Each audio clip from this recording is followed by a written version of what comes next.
सर्वमंगल मांगल्ये शिवे सर्वार्थ साधिके शरण्य त्र्यंबके गौरी नारायणी नमोस्तुते। माता रानी की जय। नमस्कार भक्तों, आप सबका हरिहर भक्ति चैनल में हार्दिक स्वागत है।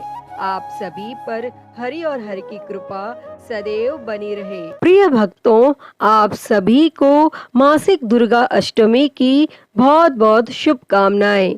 माता रानी की कृपा आप सभी पर सदैव बनी रहे। प्रिय भक्तों, हर महीने शुक्ल पक्ष की अष्टमी तिथि के दौरान दुर्गा अष्टमी का व्रत किया जाता है।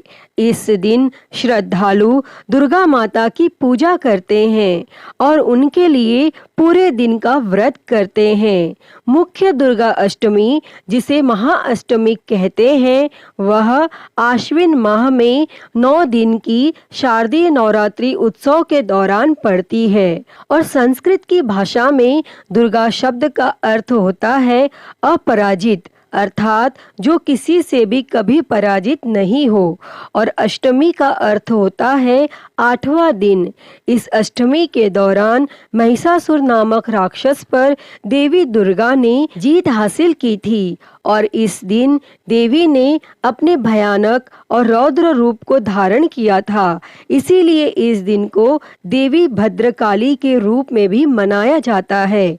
इस दिन का महत्व इसलिए और बढ़ जाता है क्योंकि इस दिन दुष्ट और क्रूर राक्षसों को उन्होंने मारकर सारे ब्रह्मांड को भय मुक्त किया था। और इस दिन जो भी पूरी भक्ति और श्रद्धा से पूर्ण समर्पण के साथ दुर्गा अष्टमी का व्रत करते हैं, उनके जीवन में खुशी और अच्छे भाग्य का आगमन होता है। प्रिय भक्तों, मासिक दुर्गा अष्टमी की व्रत कथा सुनने से पहले माँ दुर्गा पर भक्ति भाव रखने वाला एक उनके परम भक्त की एक छोटी सी कहानी सुनते हैं। यह कहानी एक सुखद गांव की है जहां एक विशेष रूप से भक्ति भावना रखने वाला शक्ति पूजक रहता था, जिसका नाम धनुष था। धनुष ने अपने गांव में दुर्गा पूजा को बड़ी श्रद्धा भाव से मनाने का आयोजन किया।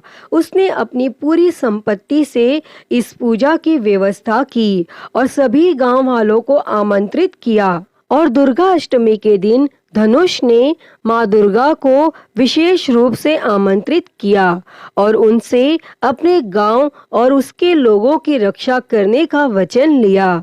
उसने एक उच्च स्थान पर शक्ति पूजन का आयोजन किया और वहां पर माँ दुर्गा की मूर्ति स्थापित की।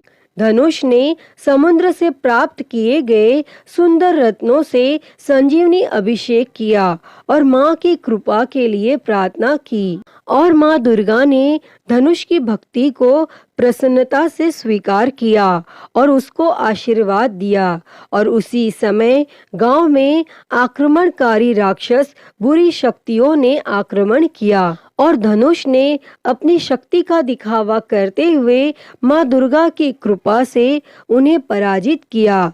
गांव में शांति और सुरक्षा की स्थिति स्थापित हुई और धनुष ने अपनी भक्ति और आस्था के साथ माँ दुर्गा का आभास किया। अतः प्रिय भक्तों, इस कथा से हमें यह सीखने को मिलता है कि माँ दुर्गा की भक्ति और आस्था से भरा हृदय हमें समस्त संघर्षों से पार करने में सहायक हो सकता है और उनका आशीर्वाद हमें सदैव प्राप्त रहेगा। और जो कोई भी मनुष्य मासिक दुर्गा अष्टमी का व्रत करते हैं तो यह व्रत तब पूरा माना जाता है जब वह मासिक दुर्गा अष्टमी की व्रत कथा को पढ़ते अथवा सुनते हैं। आप सभी प्रेम से बोलिए माता रानी की जय। पौराणिक मान्यताओं के अनुसार प्राचीन काल में असुर दंभ को महिषासुर नाम के एक पुत्र की प्राप्ति हुई थी, जिसके भीतर बचपन से ही अमर होने की प्रबल इच्छा थी। अपनी इस इच्छा की पूर्ति के लिए उसने अमर होने का वरदान हासिल करने के लिए भगवान ब्रह्मा जी की घोर तपस्या आरंभ की और महिषासुर द्वारा की गई इस कठोर तपस्या से भगवान ब्रह्मा जी प्रसन्न हुए और उसे मनचाहा वरदान मांगने को कहा। और ऐसे में महिषासुर, जो सिर्फ अमर होना चाहता था, उसने ब्रह्मा जी से वरदान मांगते हुए खुद को अमर करने के लिए उन्हें बाध्य कर दिया।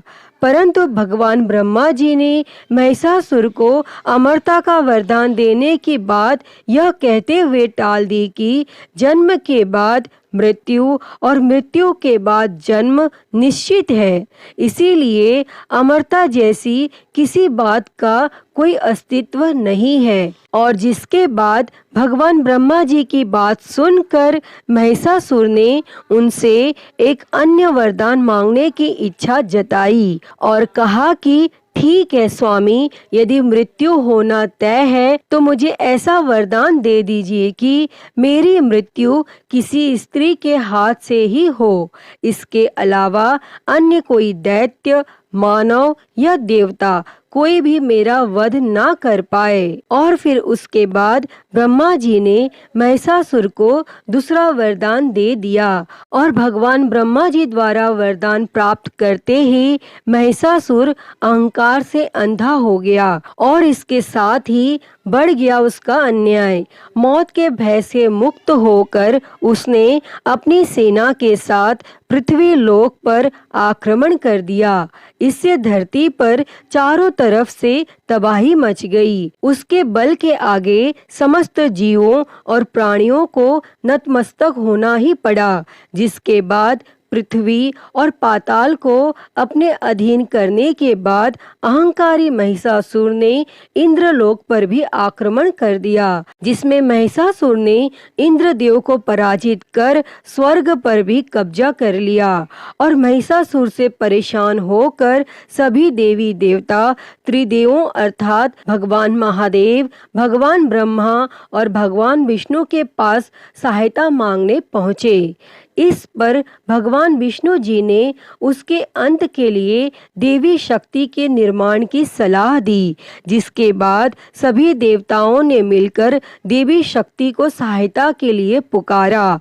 और इस पुकार को सुनकर सभी देवताओं के शरीर में से निकले तेज ने एक अत्यंत ही खूबसूरत सुंदरी का निर्माण किया और उसी तेज से निकली माँ आदि शक्ति, जिसके रूप और तेज से सभी देवता भी आश्चर्यचकित हो गए। और त्रिदेवों की मदद से निर्मित हुई देवी दुर्गा को हिमवान ने सवारी के लिए सिंह दिया और इसी प्रकार वहां मौजूद सभी देवताओं ने भी मां को अपने एक एक अस्त्र शस्त्र सौंपे। और इस तरह स्वर्ग में देवी दुर्गा को इस समस्या हेतु तैयार किया गया। और माना जाता है कि देवी का अत्यंत सुंदर रूप देखकर महिषासुर उनके प्रति बहुत ही आकर्षित होने लगा और उसने अपने एक दूत के जरिए देवी माँ के पास विवाह का प्रस्ताव तक पहुँचाया। और अहंकारी महिषासुर की इस ओछी हरकत ने देवी भगवती को अत्यधिक क्रोधित कर दिया और जिसके बाद ही माँ ने महिषासुर को युद्ध के लिए ललकारा। और माँ दुर्गा से युद्ध की ललकार सुनकर भगवान ब्रह्मा जी से मिले वरदान के अहंकार में अंधे हो चुके महिषासुर उनसे युद्ध करने के लिए तैयार भी हो गया। और इस युद्ध में एक एक करके महिषासुर की संपूर्ण सेना का माँ दुर्गा ने सर्वनाश कर दिया। और इस दौरान माना यह भी जाता है कि यह युद्ध पूरे 9 दिनों तक चला, जिस दौरान असुरों के सम्राट महिषासुर ने विभिन्न रूप धरकर देवी माँ को छलने की कई बार कोशिश की, लेकिन उसकी सभी कोशिश आखिरकार नाकाम रही और देवी भगवती ने अपने चक्र से इस युद्ध में महिषासुर का सिर काटते हुए उसका वध कर दिया। अंततः इस तरह देवी भगवती के हाथों महिषासुर की मृत्यु संभव हो पाई और माना जाता है कि जिस दिन माँ भगवती ने स्वर्गलोक, पृथ्वीलोक और पाताल लोक को महिषासुर के पापों से मुक्ति दिलाई, उस दिन से ही दुर्गा अष्टमी का पर्व प्रारंभ हुआ। अतः हे देवी माँ, इस कथा को कहते, सुनते और हुंकारा भरते पर सदैव अपनी कृपा बनाए रखना। तो बोलिए दुर्गा माता की जय, माँ भगवती की जय। तो मैं उम्मीद करती हूँ कि आपको आज की यह कथा पसंद आई होगी और यह कथा अच्छी लगी हो तो इस वीडियो को लाइक करें, ज़्यादा से ज़्यादा शेयर करें और कमेंट में दुर्गा मैया की जय लिखना ना भूलें। और महाकाल भक्ति ज्ञान चैनल को सब्सक्राइब कर नोटिफिकेशन बेल को ज़रूर ऑन कर लें। हर हर महादेव। धन्यवाद।